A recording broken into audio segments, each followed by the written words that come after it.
Pues Marcos, muchas gracias por venir al podcast y por acogernos en tu casa, que en este caso pues es doble agradecimiento. Un placer.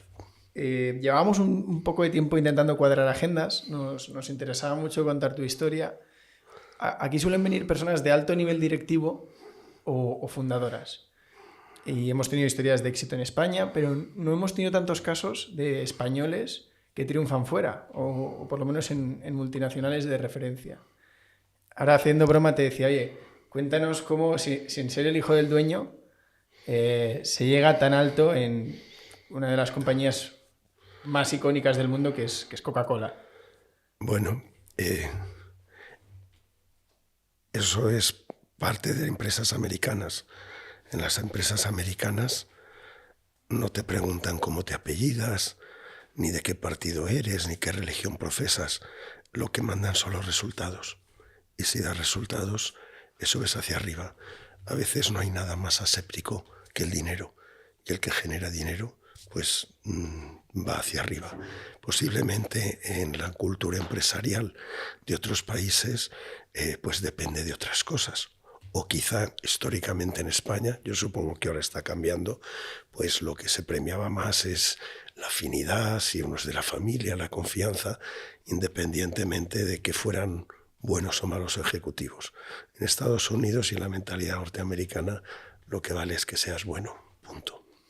Hoy tienes la voz un poco afectada. Nos contabas que recientemente has estado en Brasil y ahí ya venías con un poco con la garganta tomada. O sea que bueno, vamos a intentar que el podcast salga y si no, pues si ves que estás agonizando ponemos subtítulos. O sea, nos haces una señal y subtitulamos el episodio.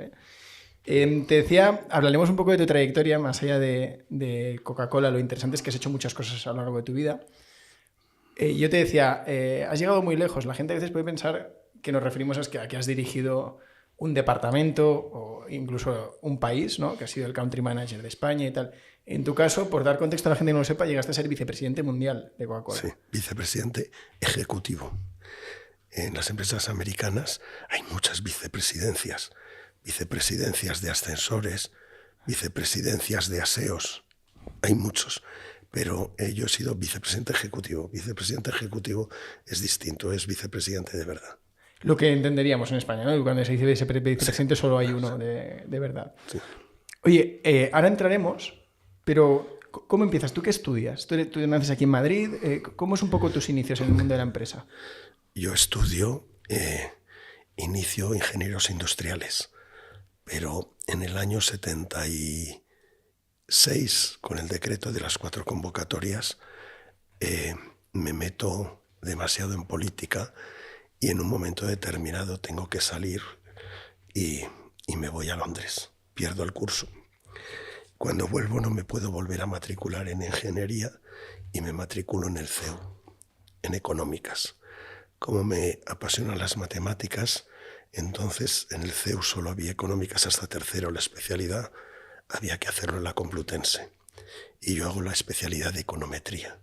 Soy la última generación de económetras, porque creo que en clase éramos solamente 12, cuando en política económica o en estructura económica había cientos haciendo esa especialidad. En econometría, que era bastante complicada, éramos 12. Y después de esto ya cambiaron, la fusionaron con cuantitativa y se llamó de otra manera la especialidad. Luego soy de la última generación de económetras que podíamos servir, pues por ejemplo, para el equipo de estudios del Banco de España y para ese tipo de cosas.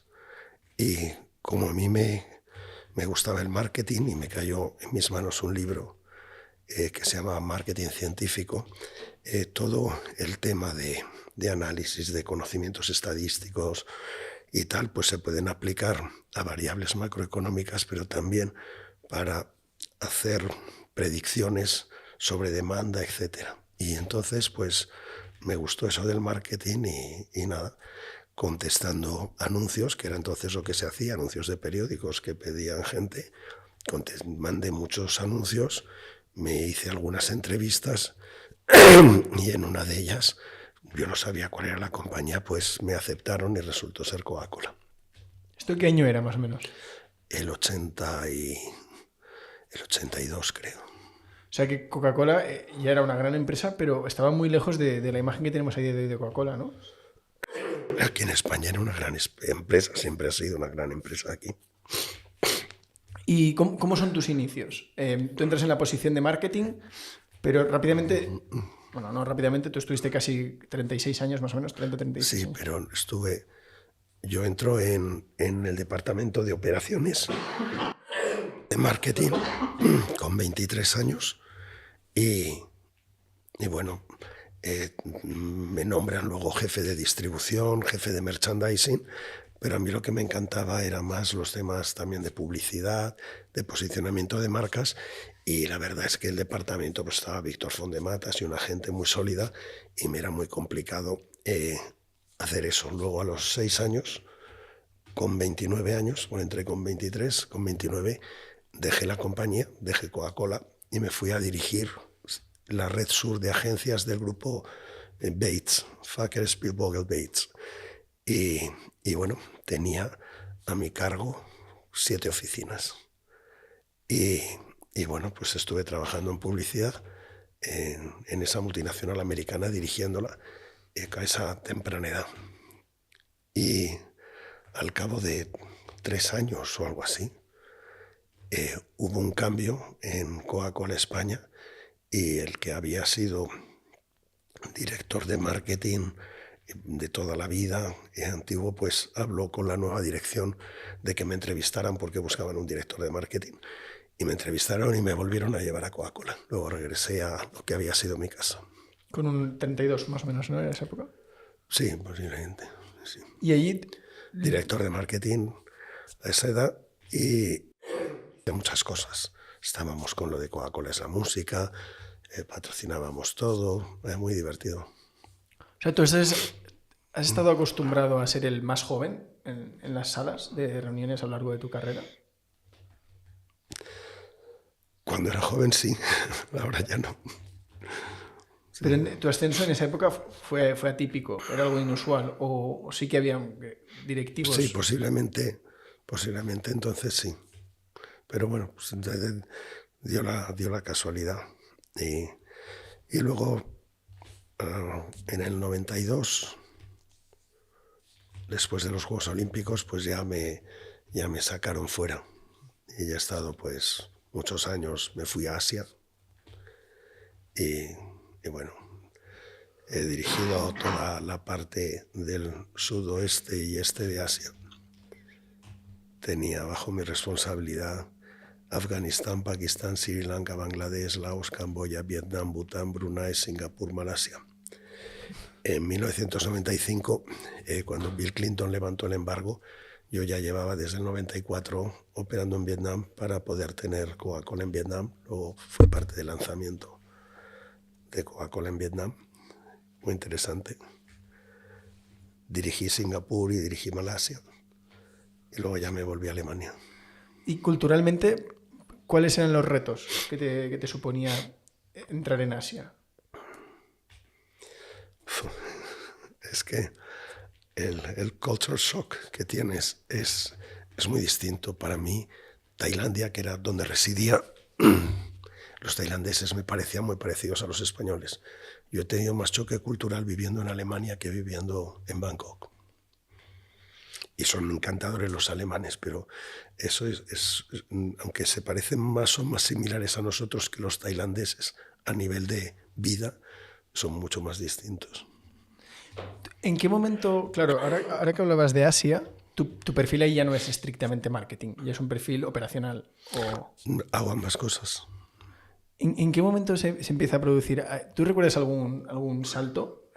Momentos en los que tu evolución dentro de Coca-Cola dejó de ser lineal y de repente hubo antes y después que te convirtió en ese ejecutivo que la compañía fue promocionando. No, es que lo he ido compaginando. Mientras tenía una responsabilidad para todo el sudeste y oeste de Asia de marketing, tenía responsabilidad, era director general de gerencia con todos los departamentos reportándome para el caso de Singapur y Malasia. Yo nunca lo piensas, es decir, yo siempre me ha gustado lo que hago, porque si una cosa no me gusta no la hago.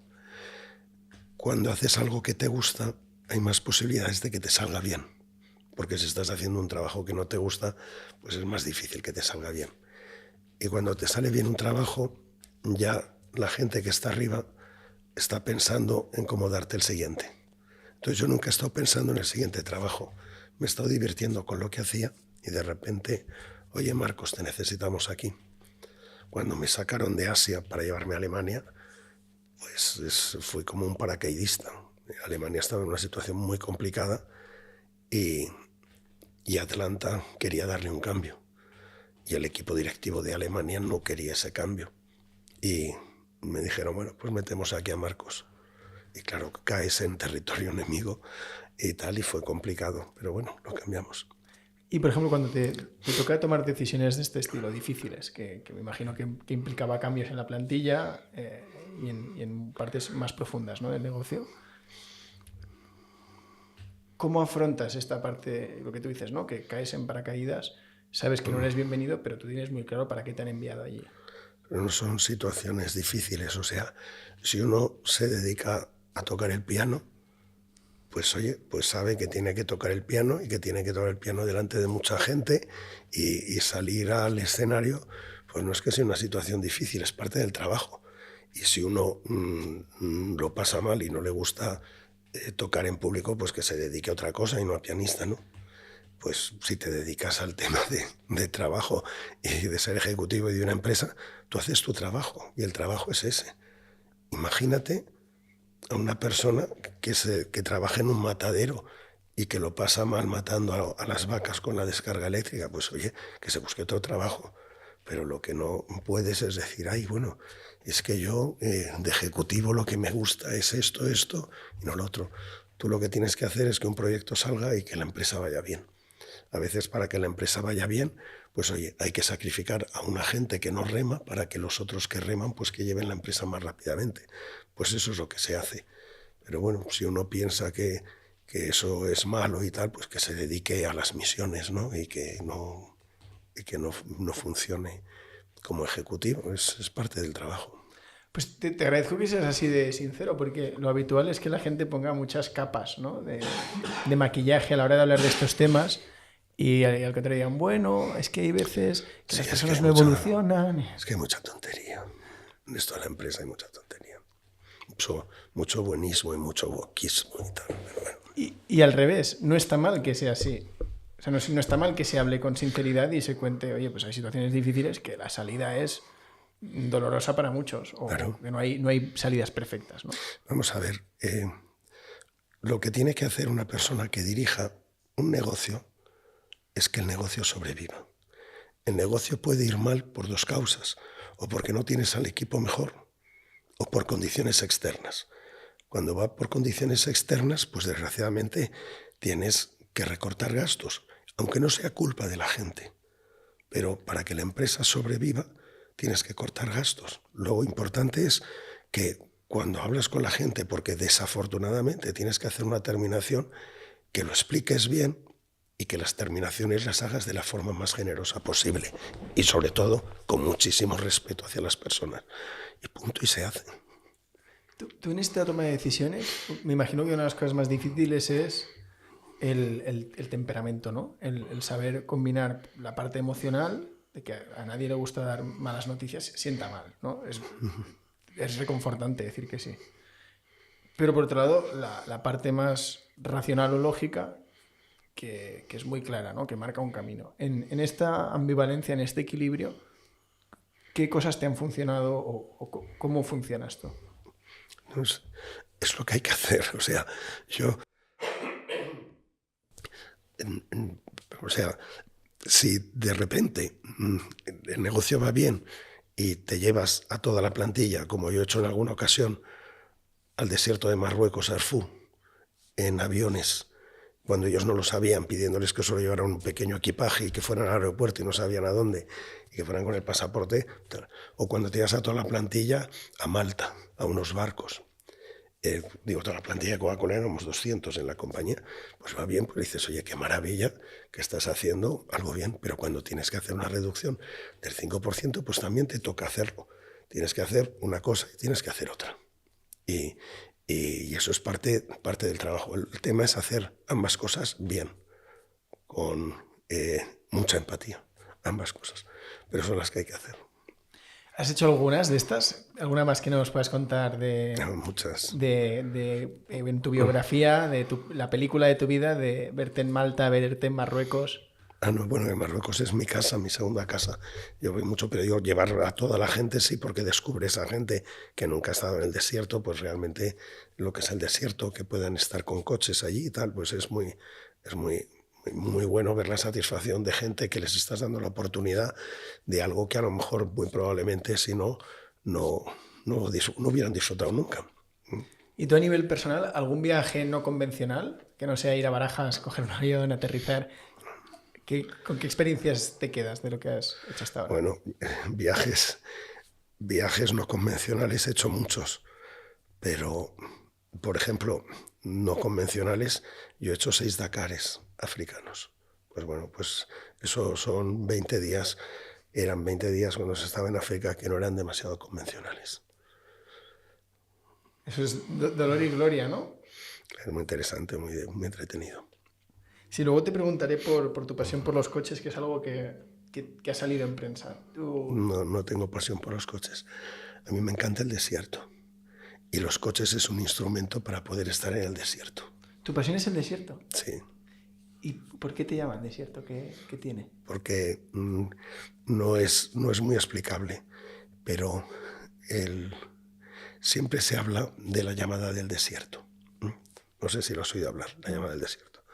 Pues la llamada del desierto es algo que tú puedes ir a muchos sitios en el mundo. Te vas a la Toscana y dices, uy, qué maravilla la Toscana. Pero no tienes luego la llamada de la Toscana. La llamada de la Toscana sería que tú necesitaras volver ahí, porque si no vuelves te falta algo. Entonces tú puedes estar en los sitios más maravillosos del mundo, pero no tienes esa llamada que te fuerza a volver ahí. El desierto lo tiene. Entonces hay veces que te pasa la primera vez, o la segunda o la tercera que has ido, pero cuando te pasa tú necesitas volver ahí. ¿Cuándo te pasó? ¿Cuándo descubriste esto? No sé, yo llevo en el desierto desde los 18 años. Pero antes yo esquiaba mucho, estaba en un equipo de competición cuando era joven y siempre estaba esquiando, y yo creo que a partir de los 18 o 19 ya dejé de esquiar, y yo soy de extremos, o la nieve o la arena del desierto. ¿Y el mar? ¿El mar te llama o no tienes ese vínculo? El mar me da bastante miedo. El mar da miedo. ¿En la actualidad no esquías? Ocasionalmente? Bueno, ocasionalmente. Son cosas que no se olvidan, como montar en bicicleta. Es lo que te iba a decir, el que tuvo, Sí, ¿no? sí. Por ahí. ¿Y eres sensato, bajas por pistas o todavía abres fuera pista? La última vez yo creo que ha sido hace 3 años o algo así. Y nada, me entretengo. Que no tengo tampoco edad ni demasiado fuelle. Bueno. De cómo vas evolucionando, hay un punto en el que directamente el máximo nivel de la compañía ya te señala y te dice, Marcos, que todo lo que has hecho ahora, me refiero más a época post-Alemania, ¿no? Todo lo que has hecho hasta ahora, estamos contentos, nos estamos planteando, pues, no sé, el siguiente nivel. ¿Cómo recuerdas esos días? No, bueno, cuando yo me voy a Atlanta, el presidente mundial, Mutterken, me llama para hablar conmigo en Inglaterra, pero no son cosas como que te damos una recompensa ni nada. Es decir, yo estaba viviendo muy bien aquí en España, fenomenalmente y todo, pero es otro tema, te necesitamos, porque había un problema que había que dar un viraje a la estrategia de marketing mundial, y claro, me habían echado mirada y me dicen, Marcos, vente para aquí, te necesitamos. Te rompe un poco la vida porque ya no eres un joven que estás moviéndote como me he movido en el pasado por los países, y mi vida personal fue bastante complicado porque tuve que dejar aquí muchas cosas, irme allí y bueno, y son trabajos básicamente de 24 horas al día. Es decir, cuando tienes un problema te está sonando el teléfono de algo que está pasando en esos momentos en Asia, o algo que sabes que saldrán las noticias al día siguiente en Sudamérica, y es muy, muy complicado. O sea, tú te vas a vivir a Atlanta. Sí. ¿Y cuánto tiempo vives allí? Ahí he estado 3 años, hasta que llegó un momento ya que dije, yo ya tengo mi edad y yo quiero dejar esto. Y vamos a buscar ahora un poco ya reemplazo, pues han sido 36 años ahí. Antes hablábamos del buenismo, ¿no? Que decías tú, hay mucho buenismo y mucha tontería en el mundo de la empresa con maquillar cosas que tienen un nombre propio. Con el tema de la conciliación familiar y el equilibrio sucede un poco lo mismo. Hay mucha gente que predica con trucos para tener un equilibrio entre vida personal y laboral, y luego hay mucha gente que te dice, lo único que puedes elegir es hacia dónde te desequilibras. Sí. Si es hacia tu familia y tus amigos, tu tiempo libre o tu trabajo. ¿Cómo ha sido esto en tu cabeza? Es que vamos a ver, es muy difícil ser alto ejecutivo a tiempo parcial. O sea, es que es imposible. Y que si no me lo cuenten. Bueno, a no ser que seas dueño de tu empresa, hacer lo que te da la gana y ya está, ¿vale? Pero si tú tienes una responsabilidad en una empresa grande, que puedes tener líos continuamente, pues sí, tienes ciertas ventajas. Es decir, que en un momento determinado dices, oye, mañana no tengo nada, a lo mejor, mira, me quedo descansando. Pero es que tampoco puedes tener a veces vacaciones porque de repente ha surgido un problema y tienes que interrumpirlas. Entonces, cuando tienes un sentido de la responsabilidad, esto es lo que es. Entonces, estás dependiendo de todo ello de manera continua y es muy difícil llevarlo. Y si no, pues engaña. Queda muy bien en la teoría, que uno tiene que dedicar un porcentaje de tiempo a una cosa, a otra, tal, pero eso generalmente lo dice gente que no ha experimentado realmente lo que es. Yo he estado, por ejemplo, he tenido relación con algunos comisarios jefes de policía, por ejemplo, con Pedro Díaz Pintado, y yo me acuerdo jugando al mus, y él no podía jugar al mus, porque cada 5 minutos sonaba su teléfono, que había habido un crimen en Málaga, que tal, que no sé qué, sí, bueno, tal. Y entonces no podía estar concentrado, porque es un tema continuo. Entonces, si tú te dedicas a esa profesión, es muy difícil decir, voy a ser 8 horitas, no, estás en plena disposición. Pero bueno, todas estas son cosas que toda la gente que habla de cosas que no ha vivido, que no conoce o que las dice en teoría y que suenan muy bien, de eso está el mundo lleno. Bueno, también es curioso porque ahora que todo el mundo habla de las cámaras de eco de las redes sociales, ¿no? Oye, al final no te creas porque esto es una burbuja. Pero parece que el péndulo también oscila hacia el lado contrario, ¿no? Está empezando a haber ese como reformismo de gente que va a la contraria, que dicen, oye, que la versión cosmética que se vende, esto es mentira. Y parece que cada vez hay más, cobra más fuerza, ¿no? Cada vez hay más gente con miedo a ser políticamente, o sea, sin miedo a ser políticamente incorrecto y a decir las cosas, pues... Eso ha sido la historia de mi vida. Yo siempre he dicho lo que pienso, afortunadamente. Eso es el éxito. Y mira, aprovechando esto que acabas de decir, ¿cuál es tu idea del éxito? ¿O cómo ha cambiado a lo largo del tiempo? Ser libre. Ser libre. Yo he sido libre siempre. Y porque al final, si tú te prostituyes, te dan un gran sueldo, lo que sea, pero el precio es dejar de ser tú mismo o dejar de poder de tener tus opiniones o tus cosas, pues entonces, pues menuda tontería. Tendrás mucho dinero en el banco, pero no eres libre. Yo, por ejemplo, puedo decir muchísimas cosas, y además las llevo diciendo desde que era presidente de Coca-Cola España. Las puedo decir y me fumo un puro. Y hay mucha gente que no puede decirlas por el tema de qué consecuencias tendrán o lo que sea y todo esto. Entonces, bueno, gente con mucho dinero. Pues yo tengo más libertad para dar mis opiniones de cómo creo que debe de ser el mundo, la vida o las cosas, que gente que me puede multiplicar por 10 el poco dinero que pueda yo tener. Yo soy más libre que ellos. Y eso para mí es mucho más éxito. Cuando vuelvo un momento a lo de Atlanta, aunque ya lo has contado, pero porque me parece algo que difícil de dimensionar para la gente que a lo mejor no está escuchando. Que te llame el presidente mundial y te diga, oye, lo único que es el cargo, que queremos que vengas, pero claro, implica venir a vivir a Atlanta. Más de uno dirá, seguro que lo ha hecho por dinero. Seguro que en ese momento a ti el dinero ya te daba un poco igual porque tenías unas condiciones económicas consolidadas brutales. Sí. Entonces, ¿qué querías tachar? O sea, que internamente la llamada del desierto... No es que yo quería tachar. Vamos a ver, primero se me llama el presidente mundial. El presidente mundial es Mutarken, muy amigo mío. Yo le he conocido, si llevo 36 años en la compañía, pues a lo mejor nos conocimos 30 años atrás. Y nos hemos visto continuamente en reuniones internacionales. Luego él se marchó de la compañía, luego volvió. Es decir, somos todos amigos. El actual presidente, James Quincy, ha sido compañero mío. Él presidía Inglaterra, yo presidía España cuando él estaba en México. Entonces, somos gente, compañeros todos. O sea, que nos conocemos desde hace 20 y tantos años. Entonces, no es eso, hoy que te llama el presidente. Somos todos un grupo de gente que llevamos toda la vida en Coca-Cola, la mayor parte, y tal. Entonces, oye, algunas veces unos cogen unas posiciones, otras, pero que nos conocemos. No es yo que quiera y tal. Me dicen que me necesitan para hacer una transformación.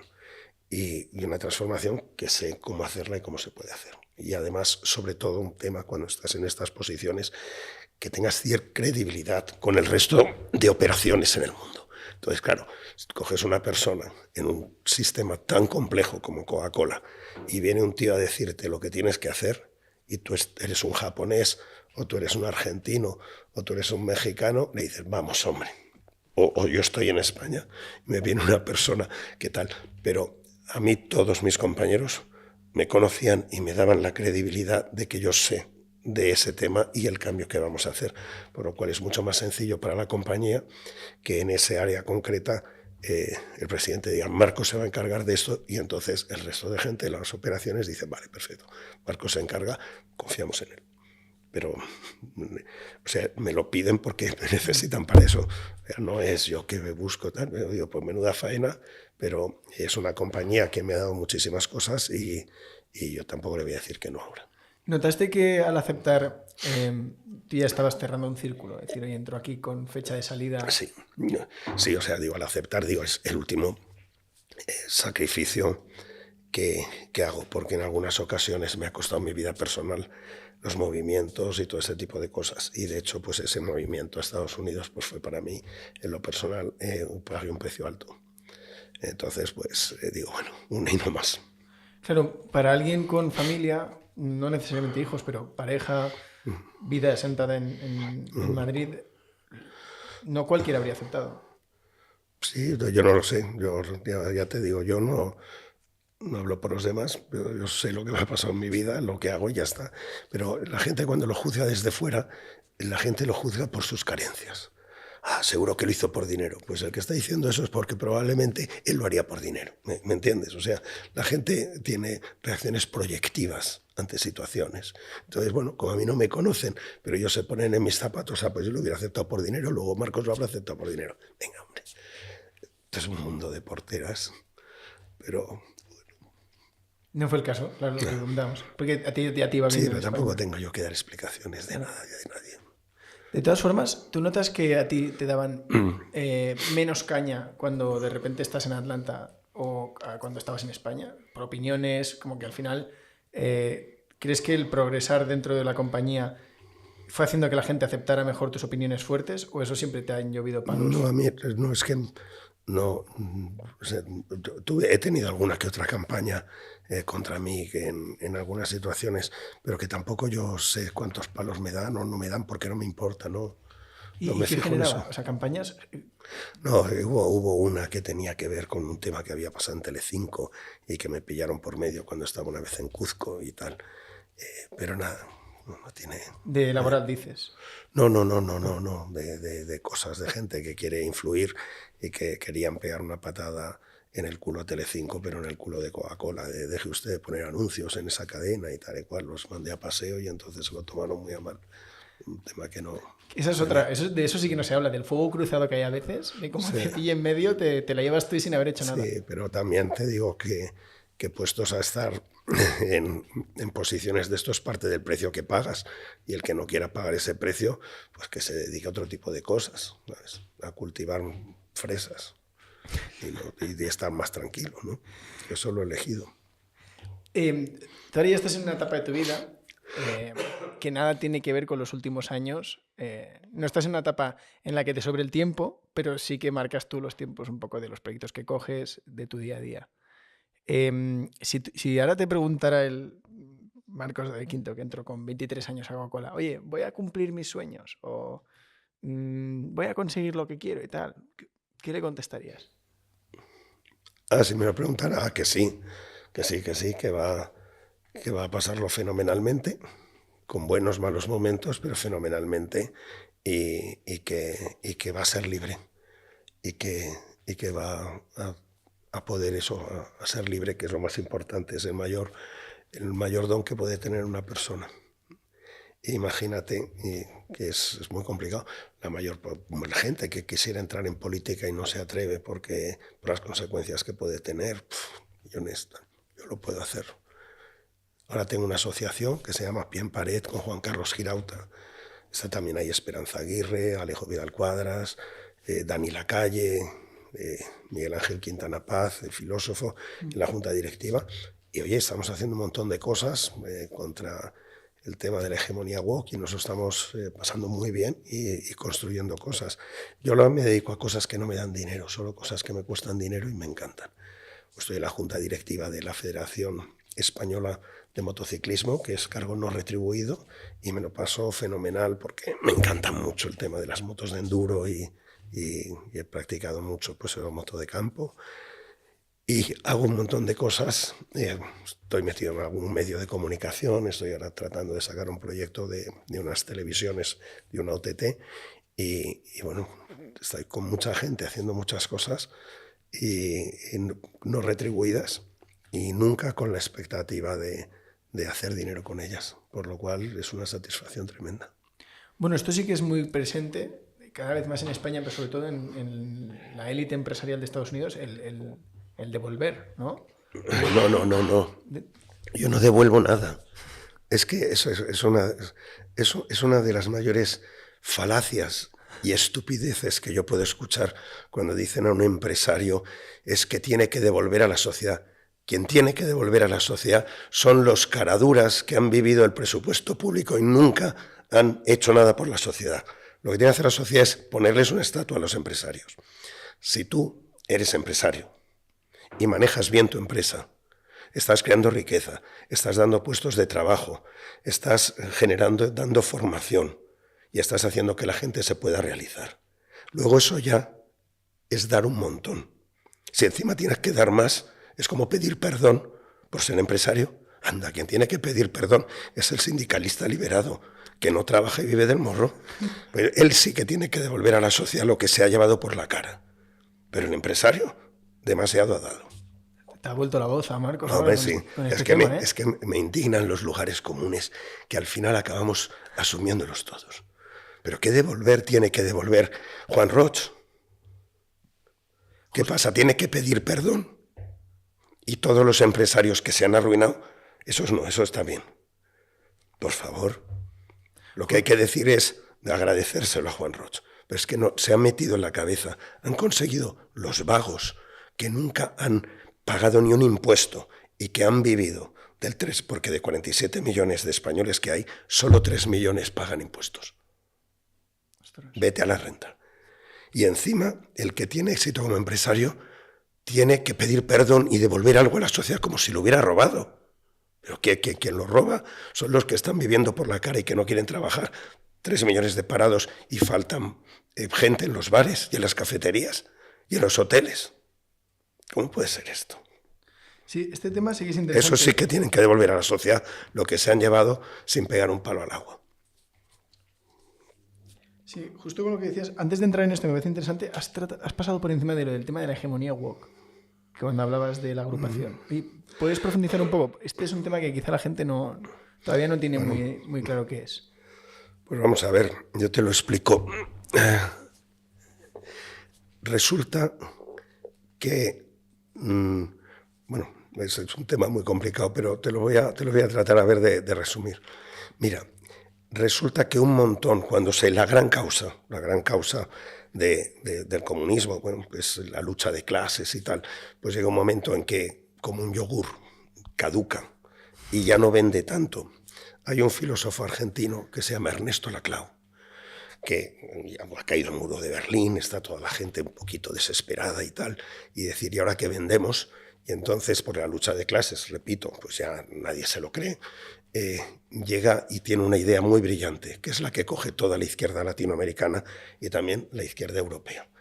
por cierto, Íñigo Errejón, su tesis doctoral va sobre Ernesto Laclau. Ernesto Laclau dice, lo que tenemos que hacer es apropiarnos de pequeñas causas donde se representa el esquema de opresor-oprimido, igual que la lucha de clases, pero en distintas causas. Y esa causa es el feminismo, esa causa es el cambio climático, esa causa es el LGTBI, esa causa, etc. Y entonces nos convencen y se hace la ultraizquierda con todas esas causas. Y claro, eso se asume, y lo asume todo el mundo, incluso la gente de derechas lo asume. Y de repente tú te pones a pensar y dices, pero vamos a ver, el feminismo, ¿dónde eclosiona? Son las sufragistas en Estados Unidos, son en las democracias liberales. No se ha producido ni en la URSS, ni en China, ni en Corea del Norte. Curioso. El tema de la sensibilidad por el entorno.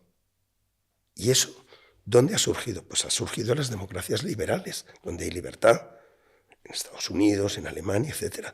No ha surgido en China, que contaminan más que nadie, ni ha surgido en la URSS, que desecaron el mar de Aral. Pues ¿cómo el comunismo se ha quedado con esa causa? Siguiente, el tema LGTBI.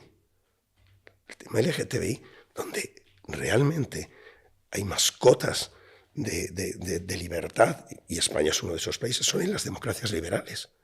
Todavía la Rusia actual es una Rusia, es homófoba. Pero ¿cómo se han apropiado de todas esas causas? Como si fueran suyas, como si fueran los defensores. Porque como se habían quedado sin ideología, todo esto es lo que de repente hace falta, y se han quedado porque la derecha se ha enfocado exclusivamente en, vale, pero nosotros gestionamos la economía mejor. Y han dejado que le roben todo esto. Después esas causas no son de ellos. Y hay que hacer un contradiscurso. Y eso es lo que es la lucha contra la hegemonía cultural de la izquierda. La hegemonía cultural de la izquierda, que la estrategia de Antonio Gramsci, que a finales de los años 30 del pasado, es el que más o menos dijo que en vez de la revolución, de llegar al poder a través de la revolución violenta, pues es mucho más sólido y más inteligente llegar a través de la infiltración en medios de comunicación, de la infiltración en el mundo de la enseñanza y de la infiltración en el mundo de los contenidos, que de hecho es cuando hoy en día pues te das cuenta básicamente que todo el mundo de la educación, tanto en Estados Unidos como en Europa y en Sudamérica, pues bueno, está en manos de la izquierda, como muchos de los medios de comunicación y como lo que es el mundo de la cultura o audiovisual. Todo eso se ha producido porque estaba escrito así. Y lo que sí es, llega un momento en que de alguna manera alguien tiene que hacer pues ese contradiscurso y bueno, pues ahí es un poco de uno de los temas que a mí más me interesan en estos momentos. Mira, justo ayer escuchaba el podcast que le hizo Joe Rogan a Naval, bueno, no me acuerdo de apellido, es una persona muy conocida en el mundo de Silicon Valley por ser un inversor de éxito y además haber dedicado mucho tiempo a explicar pues, cómo cualquiera puede enriquecerse, pero no desde un punto de vista para vender cursos, sino con cosas muy racionales y a lo largo de toda una vida, no de hoy para mañana. Y él decía, estaban hablando del error que han cometido Facebook, Twitter, tomando parte ideológica en todos los problemas que ha habido.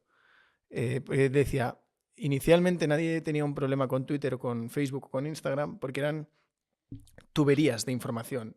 Y en esa tubería, si había algo ilegal, se quitaba, pero porque la ley decía que eso no se podía publicar. Dice, llegó un punto en el que sin jueces pidiendo que se quitara contenido, empezaron a bloquear a gente. Pero el Twitter ahora se ha visto todo, lo has visto con Elon Musk, se ha descubierto todo. El FBI tenía un implant dentro de Twitter y estaban dando las indicaciones. Y, por ejemplo, todos los temas sobre el hijo de Biden fue prohibido ponerlos y se ha resultado cierto. Y, sin embargo, mierdas que se estaban echando sobre Trump las han puesto ahí por una tubería. Es decir, ha estado absolutamente manejado y tal. Todo el tema de vacunas y esto, gente sin ningún tipo de preparación han estado bloqueando a lo que decían doctores de Harvard y solo han puesto las cosas que les estaba interesando a las farmacéuticas. O sea, te puedes coger esto y lo tienes todo lo tienes en YouTube, todas las declaraciones, y bueno, pues es la manipulación que se ha producido gracias a que Elon Musk lo ha cogido y ha salido al descubierto pues toda la manipulación que Twitter estaba llevando.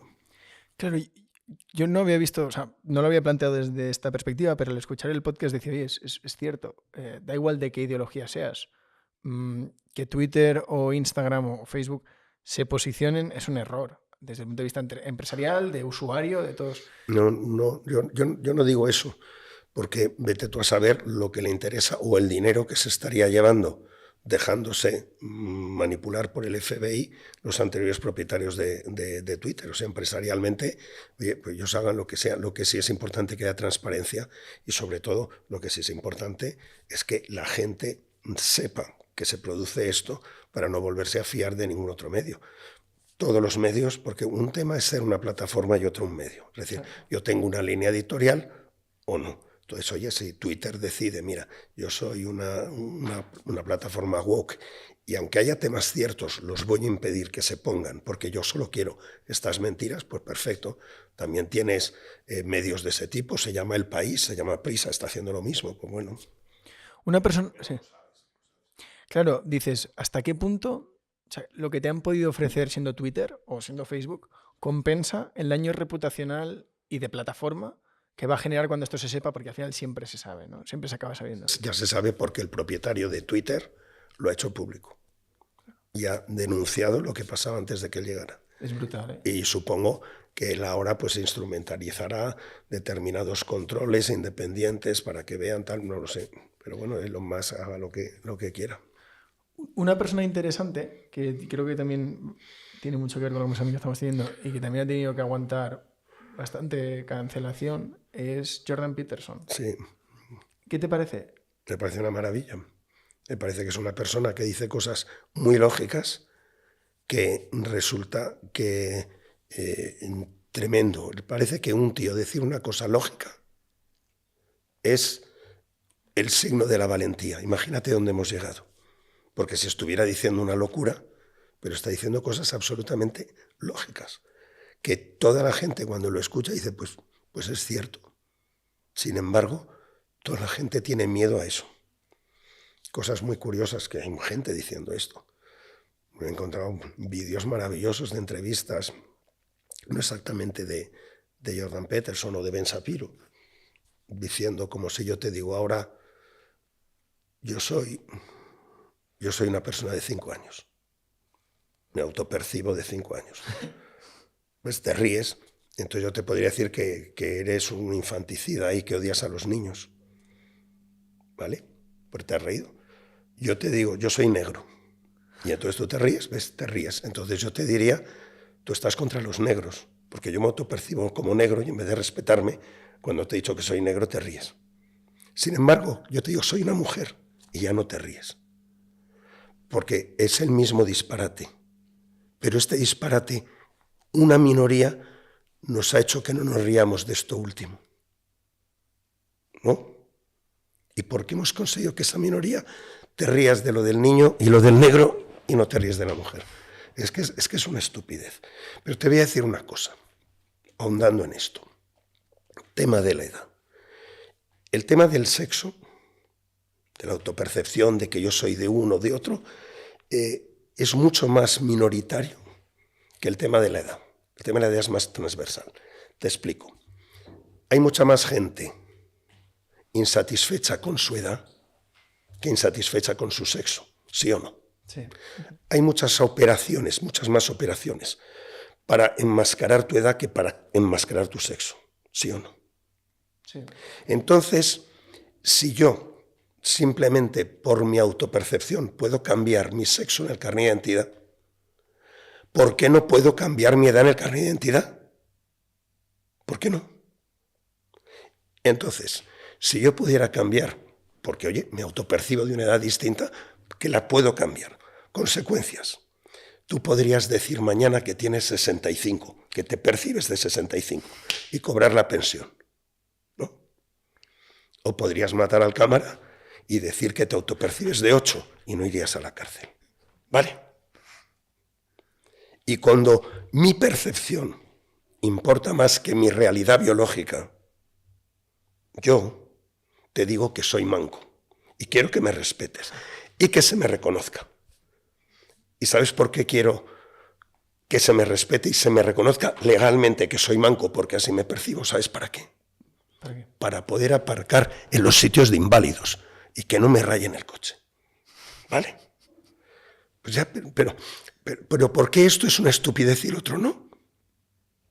¿Por qué esto es una estupidez y el otro no?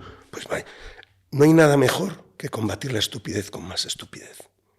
Porque es la manera que la gente tiene de abrir los ojos. Todos estos lugares comunes, aunque sean un poco exagerados o parodiados, son el día a día de Twitter, que estábamos hablando. Sí. O sea, quiere decir que la gente, ahora mismo habrá gente que se le esté saliendo espuma por la boca, con lo que has dicho, Marcos. Sí, bueno, fenomenal. Eso me encantaría, porque yo, cuando me entero que hay gente que le sale espuma por la boca, no te imaginas lo que disfruto. Lo que sí que es verdad es que lo que has comentado, que puede parecer así una trivialidad, ¿no? Una ligereza. Si pusiéramos aquí a políticos con un micrófono delante a hablar de esto... Pero ¿por qué una ligereza?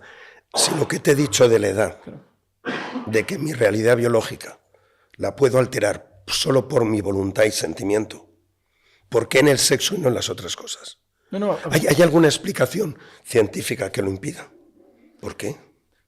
Claro, por eso te digo que... Lo que es una estupidez es lo de lo otro. Pero lo otro yo sigo la lógica. Lo mismo con las ocupaciones. Es decir, está también el tema de las ocupaciones que yo lo extendería a los vehículos.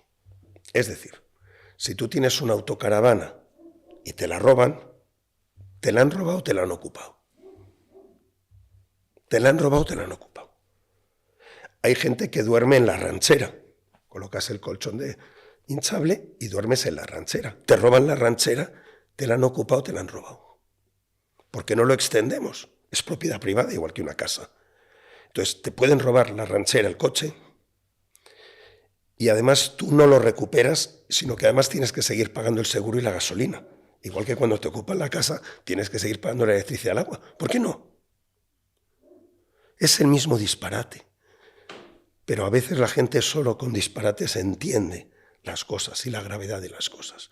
Porque empiezas con una, con otra, y llega un momento y vamos a hacer un mundo que es un desastre. Es justo eso. Lo que te decía, si ahora pusiéramos aquí a algunos políticos con el micrófono delante, caminan sobre brasas con este tema. Y da igual de la ideología que seas. Pero tú piensas que el tema porque hablábamos, y todo esto ha empezado por la hegemonía cultural. Sí.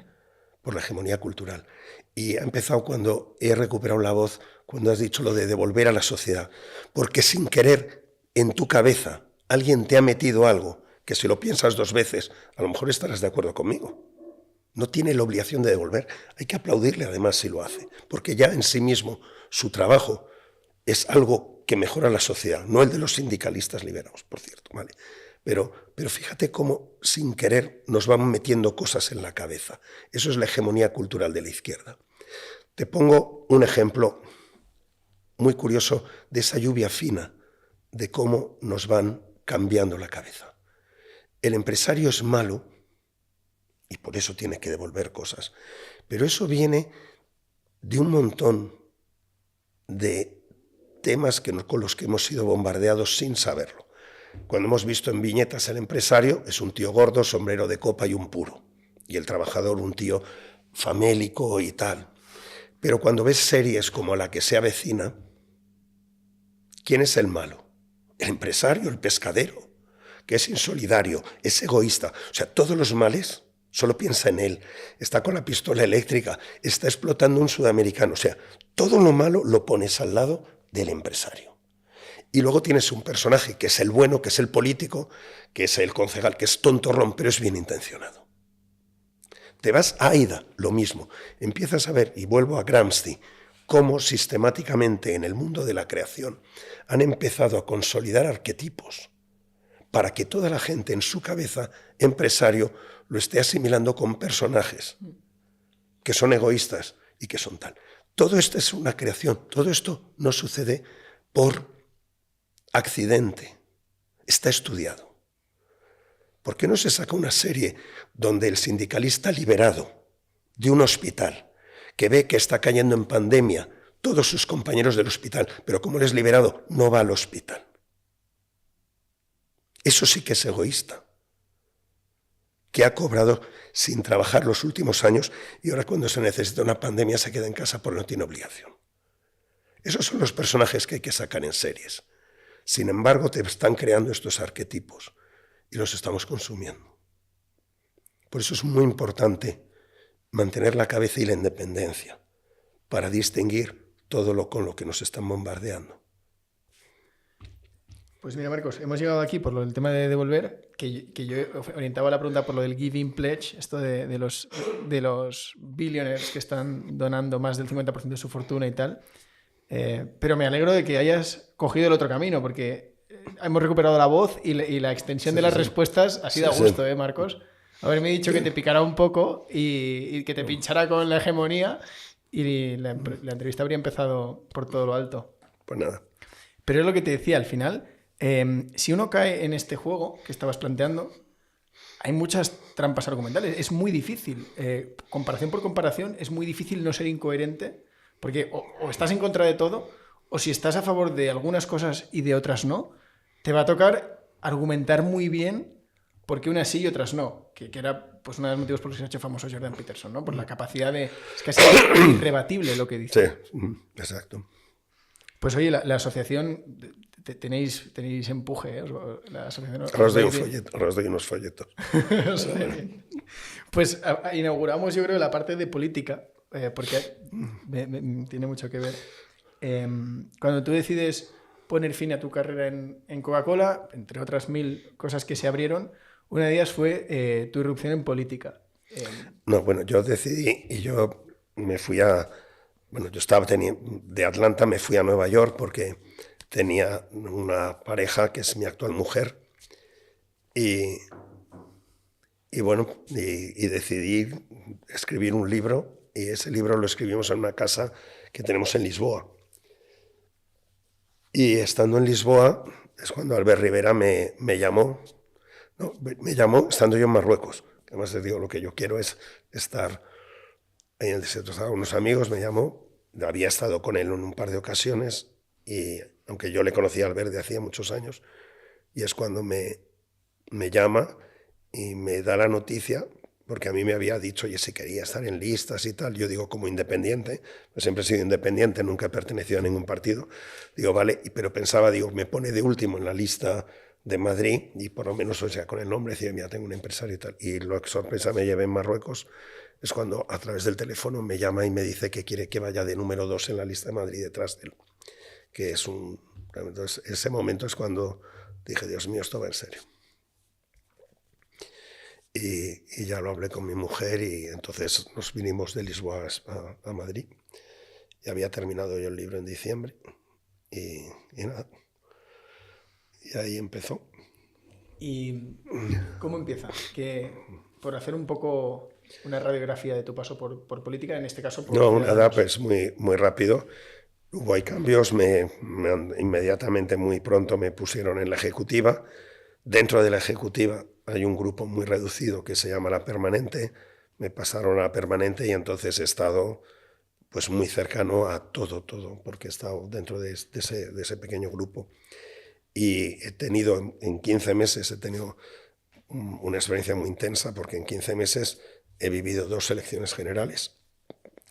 He sido en ambos portavoz de economía, me he hecho los debates económicos de las 2 campañas, me he recorrido muchos sitios de España en mítines y reuniones con empresarios y tal, y bueno, he vivido el mayor triunfo que se podía vivir en un partido cuando llegamos a 57 y he vivido el mayor fracaso cuando de 57 pasamos a 10.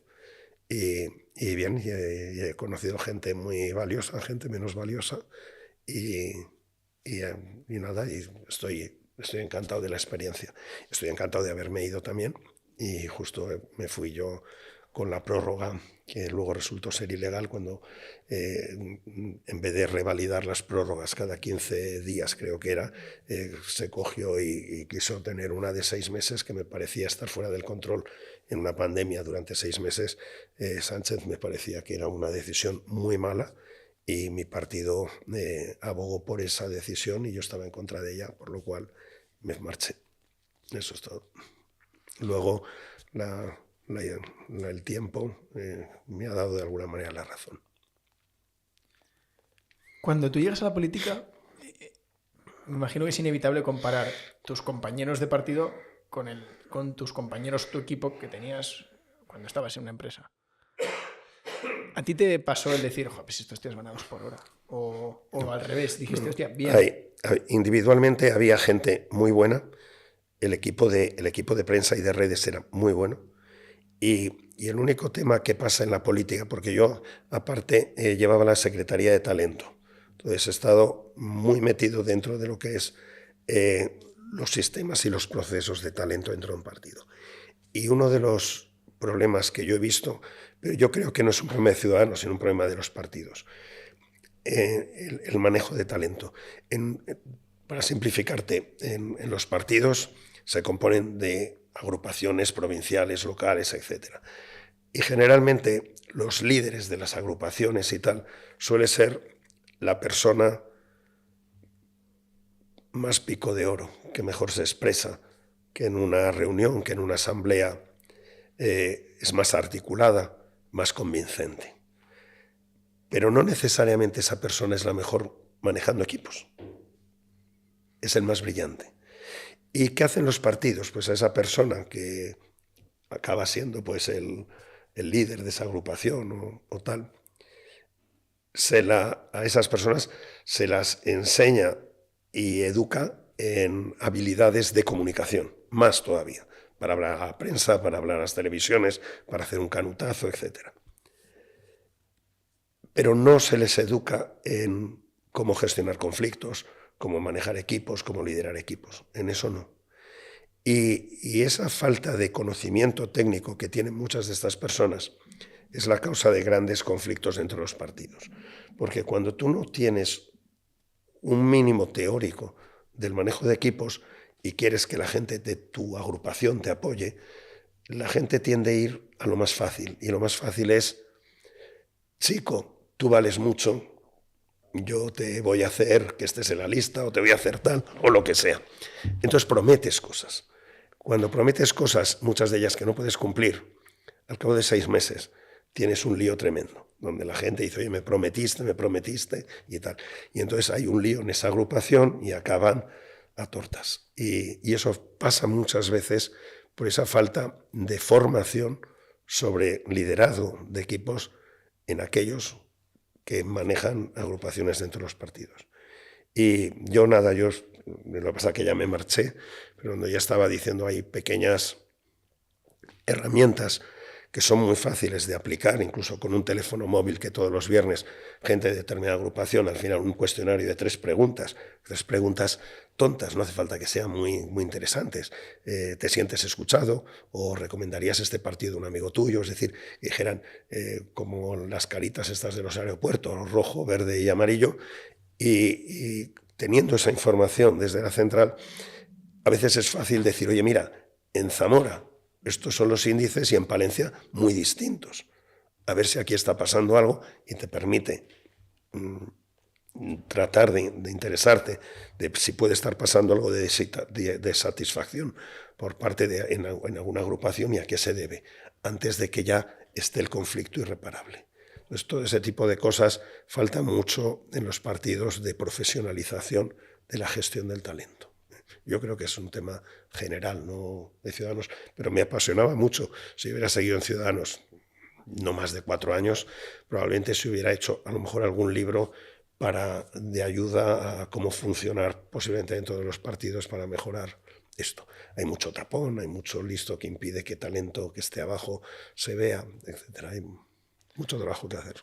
Esto que decías de mejorar las habilidades la gestión de personas por parte de los líderes no tiene nada que ver con la jerarquía de la estructura, ¿no? O sea, son cosas totalmente separadas. Sí, son separadas. ¿Qué te parece la estructura de los partidos? ¿Crees que está bien planteada o ahí también detectaste deficiencias? Bueno, son distintas, son muy distintas. Es decir, nosotros, por ejemplo, en Ciudadanos sí había algo muy interesante, que nosotros hacíamos el mismo discurso en todas las provincias.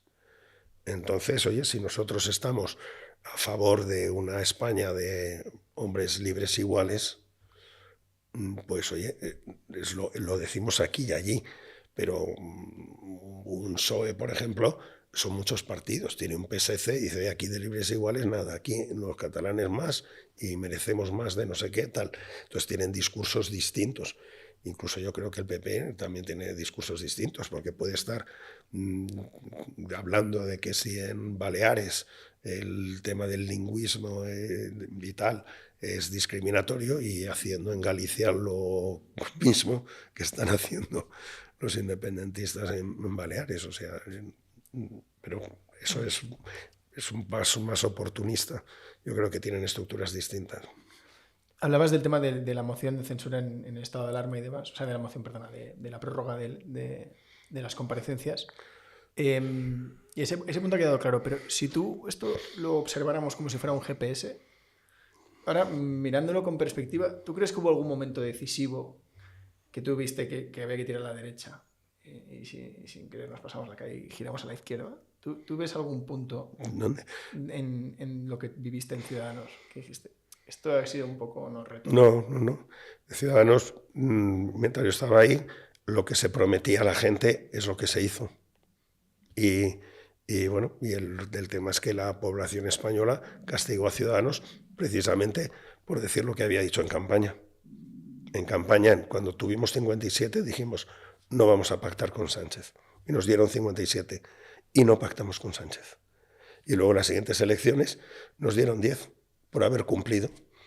Y sin embargo, pues fíjate, otros partidos como Pedro Sánchez hizo todo lo contrario a lo que había hecho en campaña y la población le votó. Pues bueno, pues a disfrutar de lo votado. El aprendizaje aquí es jodido, ¿no? La conclusión es triste, sí, ¿no? Ya, pero cuando estás en política por principios, yo prefiero bajar a 10 diputados y haber tenido principios que no tener principios como este hombre y que le acaba votando hasta chapote. O sea, no. Una cosa que has dicho de la gestión de personas y no te he preguntado. A lo largo de tu vida te habrás visto obligada no sé si a fichar directamente, pero por lo menos a conformar equipos, a decir, oye, me rodeo de estos, ¿no? Y a elegir. ¿Qué cualidades tienes? ¿Qué rasgos? ¿Tienes rituales de...? Hay gente que dice, oye, pues a mí en las entrevistas estas 2-3 preguntas siempre me han parecido importantes. En tu caso, ¿cómo lo haces esto? No, bueno, vamos a ver, yo sí. Yo entrevisto a toda la gente de determinado nivel que van a trabajar en mis equipos y esto.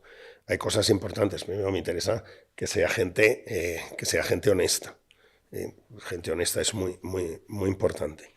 Y luego, por otro lado, que sea gente coherente, o sea, que tiene una cabeza bien amueblada.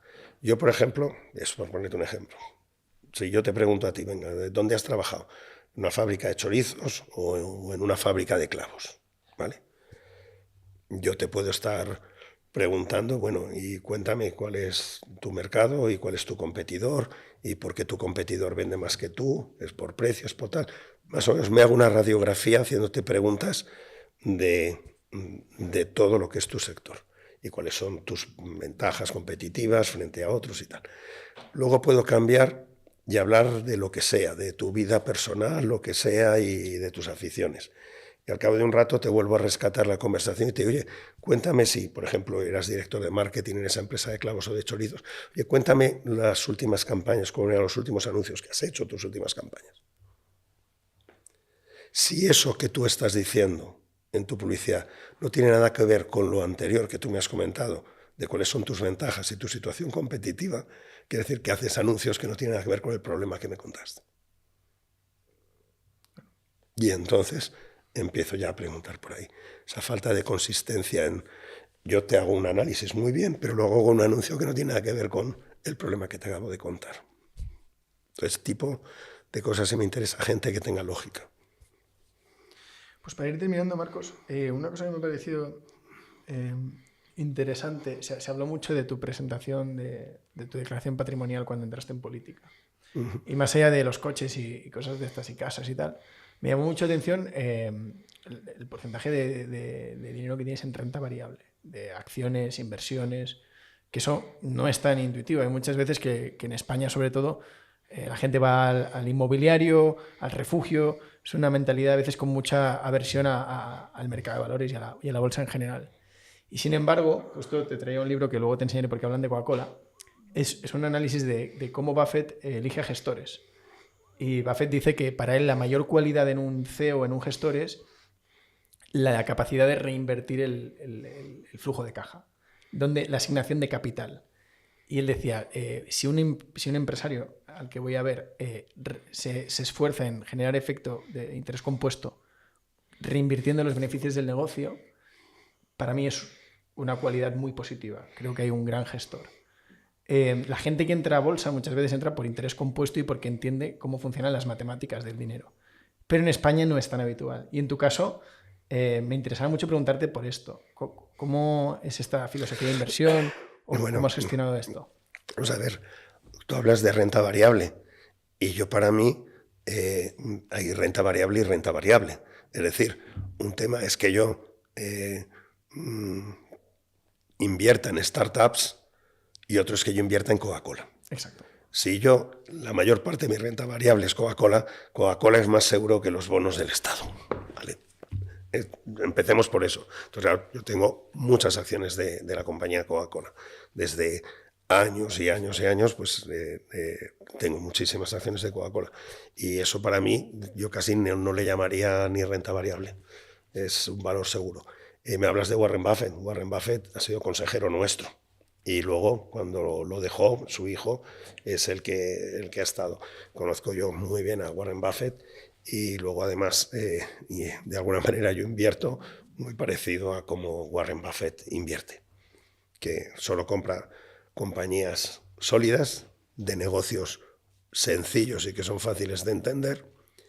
Y además, esas compañías generalmente suelen estar a un alto precio, luego solo compra cuando esas compañías están abajo en precio por causas exógenas a ellas. Y bueno, por poner un ejemplo, a mí me encantan neumáticos Michelin. Los coches, da igual que sean de gasolina, eléctricos, van a necesitar neumáticos. Entiendo lo que es un neumático, sirve para que un coche ande. Michelin es una compañía seria y si en un determinado momento ha habido un hecho externo que ha hecho que bajen su precio, pues se compra entonces. ¡Pum! Uno de los ejemplos, luego te lo enseñaré porque por nada más, pero es la recompra de acciones masiva que hizo en la época de la década de los 80. En Coca-Cola. Sí, tú tienes distintas alternativas de inversión y una de las inversiones también más interesantes es la recompra de tus propias acciones. Pues Marcos, para terminar, me gustaría hacerte el cuestionario. Son 5 preguntas breves. La primera pregunta es un libro que nos recomiendes. ¿Un libro?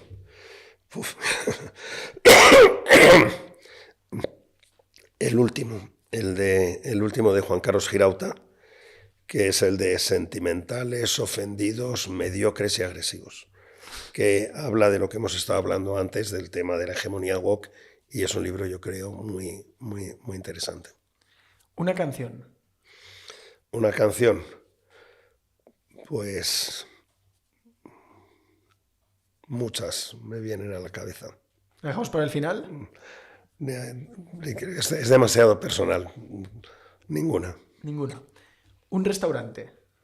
Uy, hay varios, pero por ejemplo, hay uno, La Muralla, que está en Cañete, en la carretera de Cuenca-Teruel, maravilloso. ¿Alguno más para compensar la canción? Pues venga, pues Los Sardinales en Marbella, un chiringuito, donde yo creo que los mejores chanquetes y lo mejor de comida andaluza.